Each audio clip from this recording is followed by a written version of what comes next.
तो चलिए शुरू करते हैं। जीएसटी की दुनिया में इनपुट टैक्स क्रेडिट, जिसे आईटीसी भी कहते हैं, बिजनेस के लिए एक जबरदस्त टूल है। ये टैक्स का बोझ काफी कम कर सकता है, लेकिन यहाँ एक ट्विस्ट है। सरकार ने कुछ नियम बनाए हैं और हर खर्च पर ये क्रेडिट वापस नहीं मिलता। तो सवाल ये है कि आईटीसी आखिर है क्या? इसे आसान भाषा में समझिए। ये बिजनेस के लिए एक तरह का कैशबैक या रिबेट जैसा है। जब कोई बिजनेस अपने काम के लिए कोई सामान या सर्विस खरीदता है, तो वो उस पर जीएसटी देता है। आईटीसी की मदद से वो उस दिए गए टैक्स को अपने फाइनल टैक्स बिल से कम कर सकता है। तो इसका सीधा मतलब ये हुआ कि बिजनेस से जुड़े हर एक खर्चे पर टैक्स वापस क्लेम किया जा सकता है ना? जी नहीं, ऐसा बिल्कुल नहीं है। यहीं पर आता है सीजीएसटी एक्ट का सेक्शन 17(5). ये समझिए उन चीजों की ऑफिशियल लिस्ट है जिन पर आप आईटीसी क्लेम नहीं कर सकते। सरकार ने ये नियम इसलिए बनाया है ताकि आईटीसी सिस्टम का कोई गलत इस्तेमाल ना हो। तो आज हम क्या क्या देखने वाले हैं? हम देखेंगे कि कंपनी की गाड़ियों का क्या होता है, ऑफिस पार्टियों और कर्मचारियों को मिलने वाले फायदों पर क्या नियम है, अगर कोई अपनी प्रॉपर्टी बना रहा है तो क्या होगा।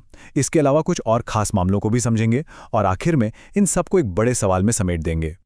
चलिए शुरू करते हैं पहली और सबसे आम कैटेगरी से, गाड़ियां। ये समझना बहुत जरूरी है कि बिजनेस के लिए इस्तेमाल होने वाले ट्रांसपोर्ट पर क्या क्लेम कर सकते हैं और क्या नहीं। तो नियम बड़ा सीधा सा है। अगर कोई मोटर गाड़ी है जिसमें 13 या उससे कम सीटें हैं और वो नॉर्मल बिजनेस के कामों में इस्तेमाल हो रही है, जैसे अधिकारियों को लाना ले जाना, तो उस पर आईटीसी नहीं मिलेगा। हाँ, लेकिन इसके कुछ साफ एक्सेप्शंस हैं। अगर किसी का बिजनेस ही कार बेचना, टैक्सी चलाना या ड्राइविंग सिखाना है, तो जाहिर है उनको आईटीसी मिलेगा।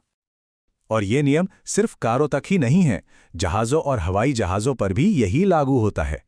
और सबसे ज़रूरी बात, अगर किसी गाड़ी पर आईटीसी ब्लॉक है, तो उसकी जनरल इंश्योरेंस, सर्विसिंग और रिपेयर मेंटेनेंस जैसे जुड़े हुए खर्चों पर भी आईटीसी क्लेम नहीं किया जा सकता।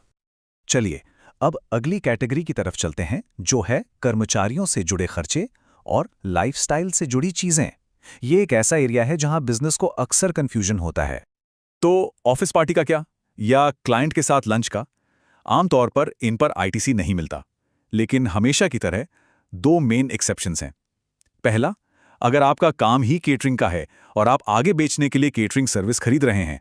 और दूसरा, अगर किसी कानून के तहत, जैसे फैक्ट्रीज एक्ट, आपको कैंटीन की सुविधा देनी ही देनी है। इसके अलावा कुछ और पर्सनल फायदों पर भी आईटीसी पूरी तरह से ब्लॉक है, जैसे ब्यूटी ट्रीटमेंट, हेल्थ सर्विस, किसी क्लब या जिम की मेंबरशिप और कर्मचारियों को दिए जाने वाले ट्रैवल बेनिफिट्स, जब तक कि ये कानूनन जरूरी ना हो। ये नियम पर्सनल और बिजनेस खर्चों के बीच एक साफ लाइन खींचता है। अब आते हैं तीसरी जरूरी कैटेगरी पर, कंस्ट्रक्शन और अचल संपत्ति।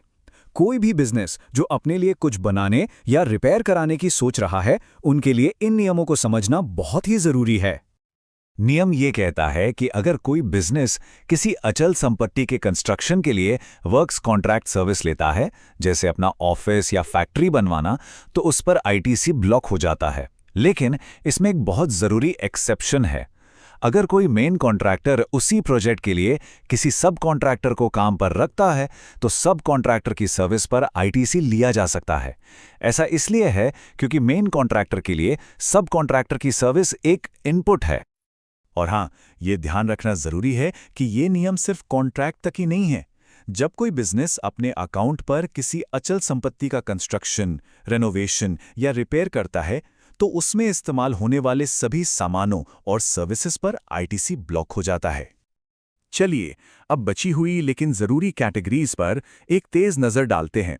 इसे एक रैपिड फायर राउंड की तरह समझिए। इन मामलों में भी आईटीसी नहीं मिलता है। पहला, अगर सामान खो गया, चोरी हो गया या नष्ट हो गया। दूसरा, अगर सामान को गिफ्ट या फ्री सैंपल के तौर पर दे दिया गया। तीसरा, अगर आपने किसी ऐसे सप्लायर से खरीदा है जो कंपोजिशन स्कीम में है। और आखिर में, अगर सामान का इस्तेमाल पर्सनल कामों के लिए हुआ है। तो अब जब हमने सारे नियम देख लिए हैं, तो आइए इन सब के पीछे का जो मेन लॉजिक है, उसे समझने की कोशिश करते हैं। चलिए देखते हैं कि ये असल में काम कैसे करता है। अगर कंपनी डायरेक्टर की यूज के लिए कार खरीदती है, आईटीसी नहीं मिलेगा। लेकिन अगर एक लॉजिस्टिक्स कंपनी ट्रक खरीदती है तो मिलेगा, क्योंकि वो सीधे टैक्सेबल सप्लाई के लिए है। कंपनी अपना ऑफिस बनाती है, आईटीसी नहीं मिलेगा। कानून के तहत फैक्ट्री में कैंटीन है तो आईटीसी मिलेगा। क्लाइंट्स को दिवाली के गिफ्ट्स दिए तो आईटीसी नहीं मिलेगा। तो सबसे ज़रूरी बात यह है, आईटीसी मिलेगा या नहीं, इसका जो कोर टेस्ट है वो ये है, क्या ये खर्चा आपकी टैक्सेबल आउटपुट सप्लाई से सीधे तौर पर जुड़ा है? ये वो सवाल है जो हमेशा खुद से पूछना चाहिए। यानी आसान शब्दों में कहें तो आईटीसी की इजाज़त सिर्फ वहीं है जहां इरादा और इस्तेमाल पूरी तरह से बिजनेस के मकसद से हो, ना कि पर्सनल इस्तेमाल या अपने लिए कोई कंस्ट्रक्शन करने के लिए। यही सेक्शन 17(5) की असली भावना है। इस पूरी जानकारी के बाद अब एक सवाल खुद से पूछना बनता है, क्या आपके बिजनेस के खर्चे इस टेस्ट को पास करने के लिए सही ढंग से कैटेगराइज किए गए हैं? ये एक ऐसा सवाल है जिसका जवाब किसी भी बिजनेस के लिए बहुत मायने रखता है।